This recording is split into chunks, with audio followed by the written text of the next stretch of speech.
Solvation can have a stabilizing effect on a conjugate base. So if we look at water, here's the water molecule. If water donates this proton, then our electrons in magenta are left behind on the oxygen, which gives the oxygen a -1 formal charge, and we form the conjugate base to water, which is the hydroxide anion.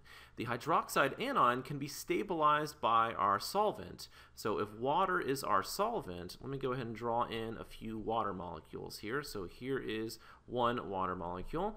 Let me draw another one over here. We know that water is a polar solvent. It's a polar molecule. The oxygen has a partial negative charge and the hydrogens have partial positive charges. That's because the oxygen is more electronegative than hydrogen. And now we have a situation where opposite charges attract. The partially positive hydrogen on water is attracted to the negatively charged oxygen on hydroxide. So there is an attractive force between these opposite charges. And that attractive force stabilizes or helps to stabilize the negative charge on the hydroxide anion. So over here we have another water molecule, so partial negative, partial positive. We have another stabilizing force, another force to help stabilize that negative charge on the hydroxide anion.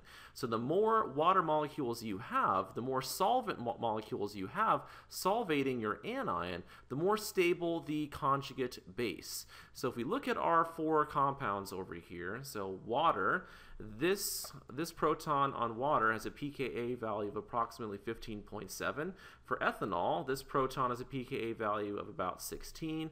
For isopropanol, this proton has a pKa value of 17.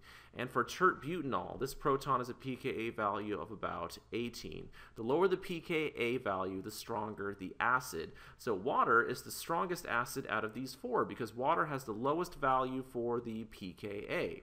If water is the strongest acid, that means the conjugate base must be the most stable. So the hydroxide anion is the most stable out of our conjugate bases, and that's because we can fit more water molecules around our hydroxide anion. The hydroxide anion is the best at being stabilized, the best at being solvated by our solvent. And that's because of something called steric hindrance. So attached to this negatively charged oxygen, we have a really small little hydrogen. When we look at the other conjugate bases, so this is the ethoxide anion, which is the conjugate base to ethanol. We have a CH2 here, and then we have a CH3. CH2 and CH3 take up more space in this hydrogen.